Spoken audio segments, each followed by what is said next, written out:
All right, so with your truck jacked off the ground like this, we have taken some of the pressure off the system here. So I'm coming in with my 3/4 ratchet, and we are going to take the top shock tower nut, bushing nut off to start. There is an Allen key hole on the top of the stud in case this wants to spin in place, which it might. And if it does, we'll have to get a ratcheting wrench out for this. All right, so I have to switch to a 3/4 ratcheting wrench because the stud is spinning in place. I'm also going to have to grab an Allen key, 6mm Allen 3/4 inch ratcheting wrench. See what we can do.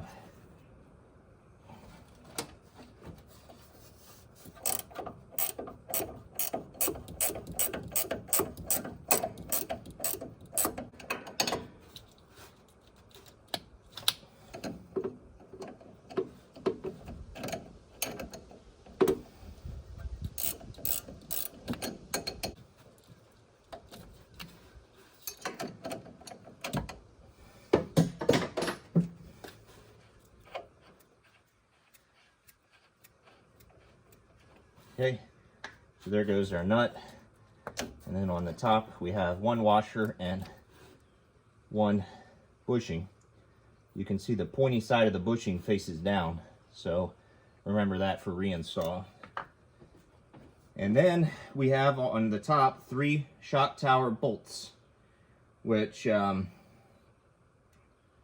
going to be the 16mm. I'm going down there with my extension to get at them.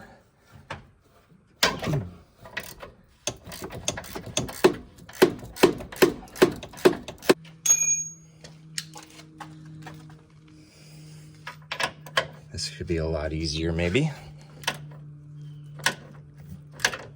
It is. I think maybe we can do all of them from down here.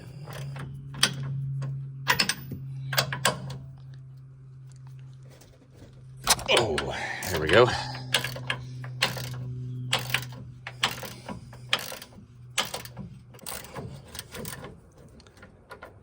Okay. It's one of them coming up.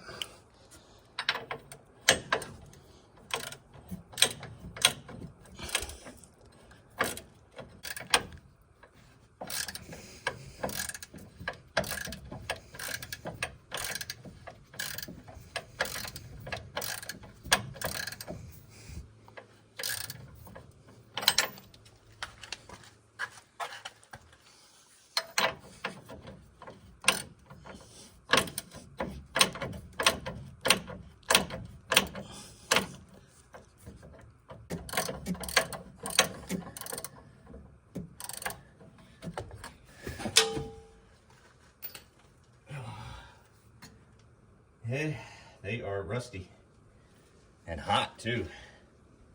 It was a lock washer, or lock nut, I'm sorry. It's a lock nut. So this is probably aftermarket hardware, which might explain some of the weird sizes. Don't think we were sent replacement shock tower nuts with the new kit, which is odd. Found it. And then one final nut on the back side here. How much the shock is really pushing. Whoa. It pushed way up. All right. So that's a little sneak preview that we will have to compress the new shock down once it's out, but the tower lifts off the top and out.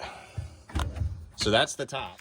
So if we go underneath, there is a hole right there, right above the where the drag link bolts into the steering linkage, and right below the sway bar end link. So we're gonna thread the needle through there with our 21 mil and see if we can take that bolt out. That's another good candidate for some PB blaster, which unfortunately is not cooperating with us.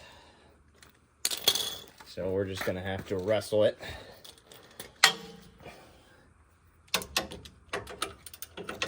There we go. Okay. Holy smokes.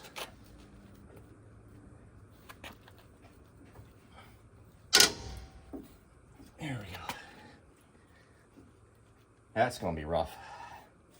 Really could use the PB blaster.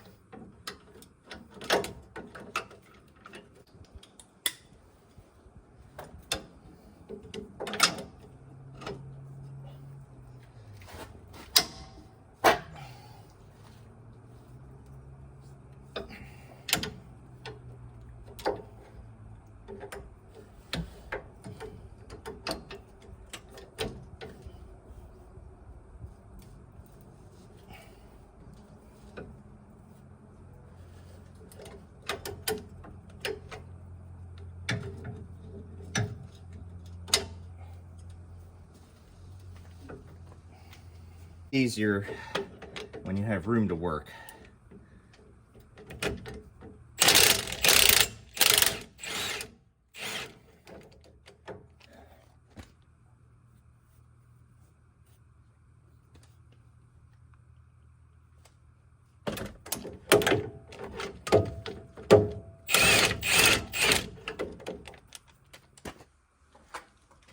Okay, so if I come up top, I can lift shock up and out.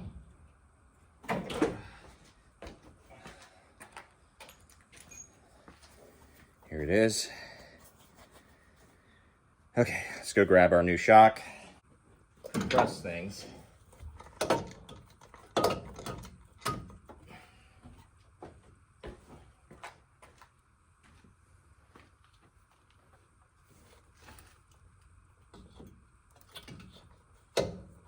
And it just kind of seats down in there. So, big bolt coming back through the bottom here. Once we have this thing in, I really think we're kind of home free. All right, it is tightening down, so that is good.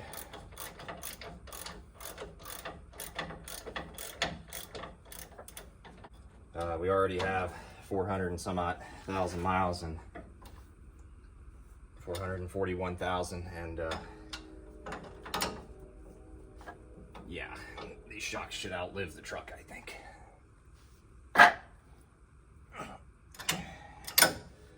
Not gonna go too crazy. All right, so we need to set up the bushings on here. So we're gonna have to make a cut in the fans and pull them out. That just rose way up here. And so we're gonna put this washer on like this, up there. This bushing on like this.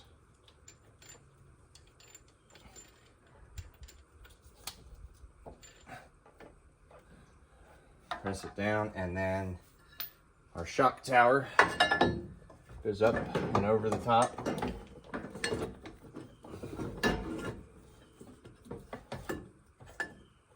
Okay. Now, as you can see, we need to compress this down quite a bit to do that, and I'm going to leave y'all down here while I try and do it. I need to take a deep socket like this with an extension like this and push down on the big stud up top. I might need a bigger socket to get around it, and see if I can thread on by hand these 3 nuts.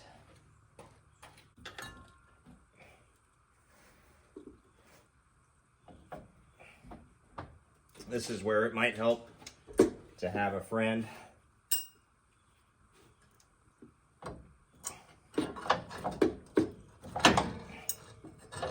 Nope.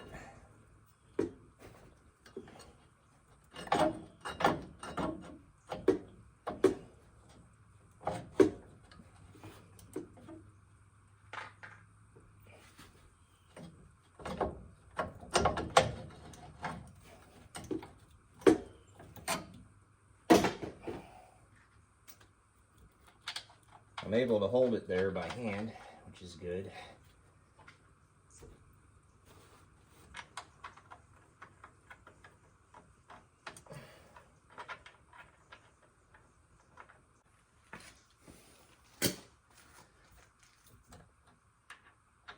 This isn't terrible. This is a little bit easier probably with the 2-inch level.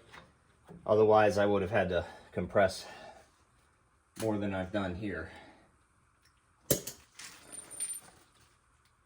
Okay, back to business. Get these all torqued.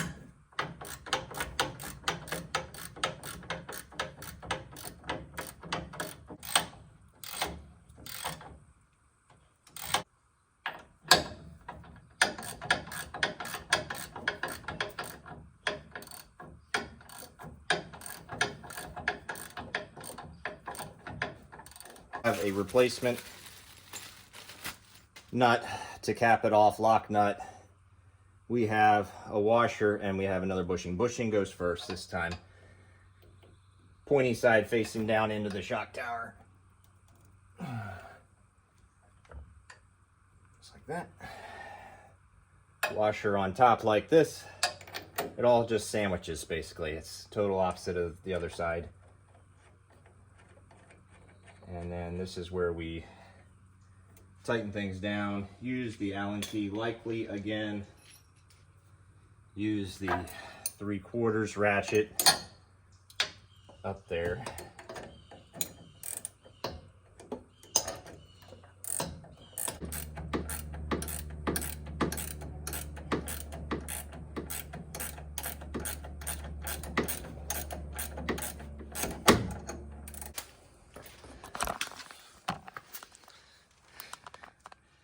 It's got a little bit of a bulge outside.